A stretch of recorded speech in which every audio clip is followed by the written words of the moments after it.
Well, hey there, I am Jennifer Roskamp, a certified life coach and homeschool mom of 9 who is passionate about helping women just like you embrace the here and now while also being focused on creating the life you actually want.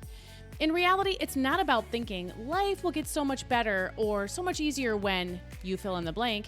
Let's work on creating a life you love now. So let's dive in and get started on redefining Supermom to be someone who is present, intentional, and content rather than perfect in our homes, in our lives, and in our own skin. Let's get started. This is the Intentional Mom Podcast.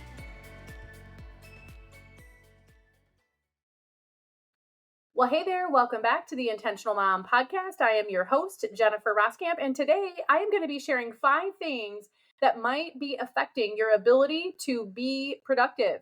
These 5 things are things that you might be doing, so you're going to want to pay attention because they're things that a lot of times we're told are good things to do. We are told often that these are things that are going to help us in terms of our productivity, but I'm going to show you how these things actually are not. So I've got 5 that I'm going to quickly run through. These could be things that, again, are affecting your ability to get things done. They're reducing your productivity. They're not helping you manage your time well. And they're just costing you a whole lot, even though you think you're doing the quote unquote right thing by doing these things. You'll see what I mean, because many of these are things that you may have heard of before as a productivity tool. And they might, on the one side of the coin, they might make sense in terms of, you know what, this is a really smart thing to do. This is going to be how I can more effectively manage my time and how I can get more done. But in reality, it's actually costing you time. So let's jump in with number 1 and you'll see what I mean. Number 1 is multitasking. If you are multitasking, you are likely costing yourself time and efficiency. There are very few instances, and I'll talk about one in a minute, where multitasking actually is a useful thing to be doing. But for the most part, what happens is when you are trying to do 2 different things at one time, you are just devoting less of yourself to each one of those 2 things. So your ability to focus, your ability to think clearly, your entire bandwidth is now divided between 2 things. You can't give 100% to thing A and also 100% to thing B. You've only got 100% to give. But again, a lot of times we're duped into thinking that multitasking is actually something that's going to help us. But in reality, you're spreading yourself thinner, which is then costing efficiency. And it's probably going to lead to frustration, which then is going to kind of, piggyback off that downward spiral all the more. So multitasking is just a way of dividing yourself between things, but again, giving less of yourself to each thing. And so you might end up with an end result that isn't what you need it to be, simply because you didn't have your whole self present while doing that thing, because you were, again, doing something else at the same time. So multitasking is one of those buzzwords that we think is going to work well, but it really doesn't. Here is one situation in which multitasking, an example where it actually is an okay thing. So let's say that you are cooking pasta in the kitchen, and we all know that to cook pasta, you start with some water on the stove and you turn it on and you wait for it to boil. So while you're waiting for that to boil, you have this little pocket of time that the water does not need you to stand there and look at it to see if it's boiling. It can work on that all on its own. So in that way, you kind of end up with this little pocket of time while you're waiting for that water to boil, that you can fully divert your attention from that pasta water to something else. So in this way, you're not spreading yourself between 2 things. You're simply setting aside the one thing for a time, the pasta water in this example, so that you can devote yourself to something else. You can walk away and fold a load of laundry, help a kid with homework, go through the mail, whatever it might be. But you're not really doing 2 things at one time.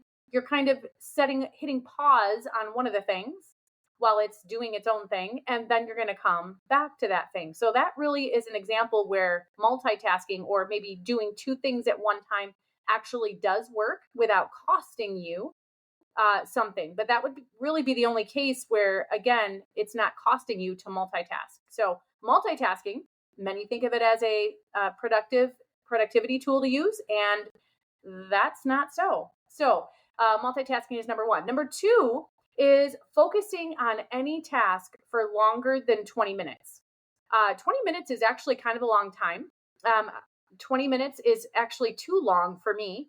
But here's what working in these little time blocks means. Typically, you have less, I don't get more than 10 minutes, right? I live in a busy household.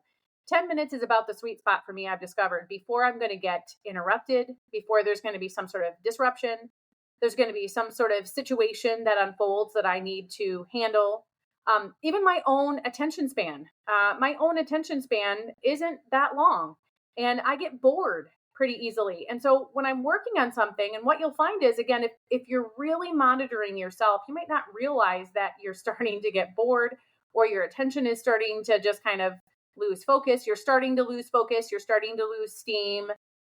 And what happens then is, again, you're still maybe going through the motions. You're still kind of paying attention, but you're no longer 100% there and putting forth 100% effort. And you will actually save your time and be more productive if you're able to, again, kind of like the multitasking example, if you're able to give 100% to something, that's going to be where you find that sweet spot with efficiency. So scheduling yourself 10 minutes or no more than 20 minutes, somewhere between 10 minutes. But hey, if you need 5 minutes, take 5 minutes. But scheduling yourself these small pockets of time to work on something rather than expecting yourself to work on something for an hour. And, these breaks that you have in between, for instance, these 20 minutes little pockets or time blocks, they don't have to be big, long breaks. It can just be something as simple as you're going to schedule yourself 20 minutes to work on this thing. Then you're going to get up, you're going to go fill your water bottle, you're going to take a walk, to the front of the house and, look outside the window for a minute. And a minute and a half later, you're going to sit back down at your desk and get back to it. Or a minute and a half later, you're going to come back and you're going to keep working on the laundry or that decluttering project or whatever it is. But in reality, we need a change of scenery. We need a change of pace. We just need to break up the monotony of things. And I find 20 minutes is pretty average. It's kind of the limit for most people. Again, before you're still doing it, you're just not doing it as well. You may have experienced something similar when you're supposed to possibly be figuring something out and you're on your computer and you're supposed to be balancing the budget or doing some sort of research or writing a paper or writing an email, and you're sitting there staring at the screen, but your mind is elsewhere. And all of a sudden you look and you realize, oh my gosh, I haven't done anything. I've just been staring at this blank screen, right? We want to avoid that from happening. So we really want to be able to, again, give it 100% for a shorter period of time, take a little mini break, and then get back at it if you choose. But 20 minutes, you should be scheduling yourself no more than 20 minutes to work on a task without just a little bit of a breather to give yourself the ability to regroup and refocus and come back with 100% focus. So the second thing you might be doing is scheduling yourself longer than 20 minutes to work on something, because chances are you're not able, for one reason or another, to give it 100% for longer than 20 minutes. And again, 10 minutes really is my sweet spot. So that's number 2. Number 3, the third thing you might be doing that's actually sacrificing your productivity is writing down all the tasks you're going to do. Now, you might find this is interesting coming from someone like me, right? I'm the creator of the Intentional Mom Planning System, which obviously is all about planning all the things. And I love writing down all the things. But here's what I know. There are times where you write down all the things and you map it all out and you have it all written there. But for whatever reason, you're still not doing the stuff. You're still not doing the thing. And so that's important to recognize. If you are sitting day after day and you're writing down all of your task lists and you're writing down all your things to do, but for the most part, you're still not doing them, it could just mean, and oftentimes what that can signal is, for whatever reason, this just isn't working for me right now. And sometimes doing the exact opposite can help you actually get in there and start taking the action. And it could be that for the most part, most of the time, writing down all your tasks does work effectively for you. But for whatever reason, you have all these tasks written down. And if you were honest, you'd look at your list from yesterday and the day before, and you would see that it's pretty much just all recycled. It's pretty much just all the same stuff. And again, sometimes we just get so hung up on the details. Sometimes we get so hung up on doing what we think the right thing is to do and what all the time management experts, even someone like myself, says to do, which is write it all down, But for whatever reason, if you look at it and it's not working, then stop writing it all down. Maybe it's time for you just to wing it. In your mind, you know what needs to be done. As you walk past something that has been previously on your list of things to do, and you walk past it and you see it, you're going to know that's still something that you need to do. But there's just something to be said for the fact that if it isn't working, change it up. And this is the perfect example where you might be doing the quote unquote right thing, but it just isn't working for you. One of my favorite things to say, and I say this inside Accomplished Lifestyle, that's my coaching program. I say this all the time. Whatever way, so a lot of times people will ask, well, what's the right way to do it, right? Or we're all looking for, tell me the best way or the right way. I don't want to do it the wrong way. And my answer to questions like this is always the same, which is whatever way is going to get the job done for you, that's the right way to do it. So maybe the right thing to do, and maybe the right thing for you, for even you to do most of the time, is to write down all of your stuff. But if it isn't working for you to actually do the stuff, then just stop writing it. So that is number 3. Number 4, the fourth thing you might be doing that is getting in the way of you actually getting stuff done is the opposite of number 3, which is not writing your stuff down. So again, if you are somebody who thinks, oh, I've got it all in my head. I know what needs to be done.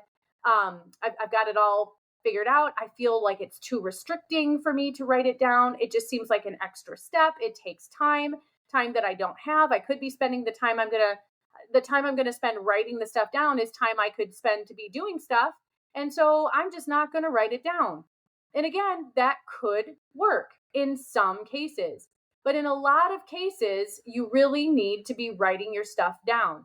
And when you write it down, you get it out of your head. Your head is lighter, but also, of course, you're less likely to miss little details. And there's something to be said for the accountability, personal accountability that comes along with writing stuff down. And when you have to sit and look at it, you wrote down you were going to do these 5 things today. And now as you look at it, you've only done one. There's just this little bit of a twinge that happens most times where we say, oh my gosh, it's 3:00 and I only have one of these things done. I really need to get a move on it. And so again, if you are somebody who just typically winging it, except for in the example and kind of in the instance that I shared in number 3, winging it generally costs you time. And it doesn't have to take you a lot of time to write stuff down. I would kind of push back on that a little bit and say, if you're concerned about the amount of time it's going to take you to write the stuff down that you need to do, my guess is you're overcomplicating it.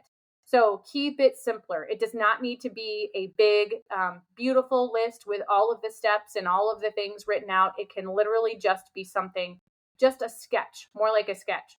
But if you're typically someone who wings it, you definitely should try writing your stuff down and see what that does with your productivity.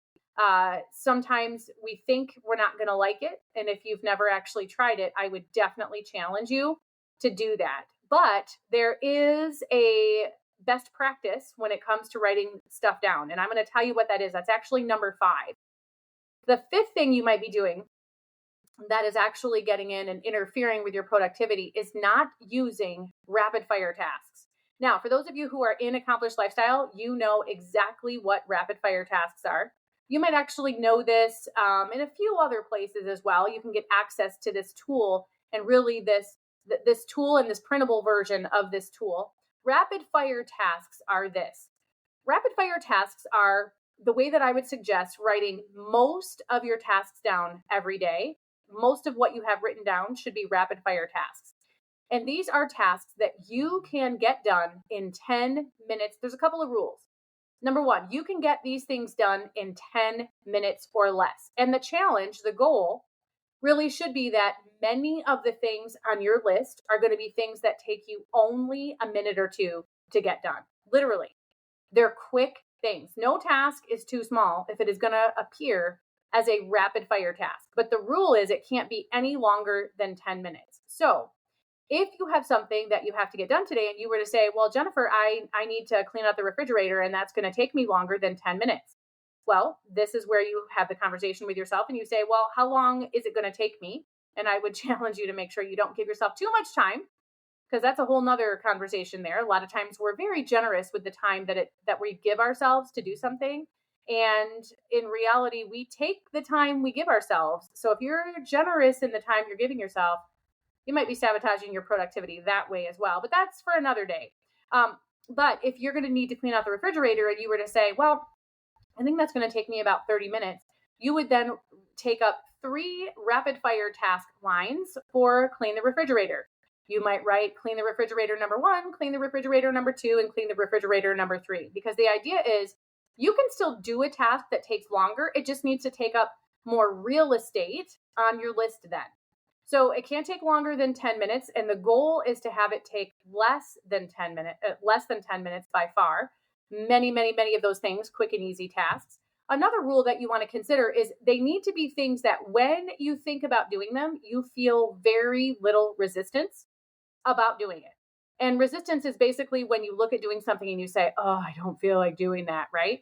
Your resistance level has to be way low in order for it to be on your rapid fire task list. Now, there can be other places that you write these tasks down because, these things really do need to be done. So we can't just say, well, I'm not going to do it because I don't feel like doing it. And the resistance that I feel is pretty high. So therefore, I'm not going to do it, right? They still need to make it onto your list of things to do. And if you have my daily task list, that is where those 3 more prioritized, more major tasks, that might be where one of those needs to be, that one of those types of tasks might need to be in one of those 3 spots. So your to-do list or your task list should have a couple of different types of tasks. A couple of them, you may have 3, up to 3 prioritized tasks, 3 bigger ones that do not qualify as rapid fire tasks. But the bulk of your to-do list, the bulk of your task list should be filled with rapid fire tasks.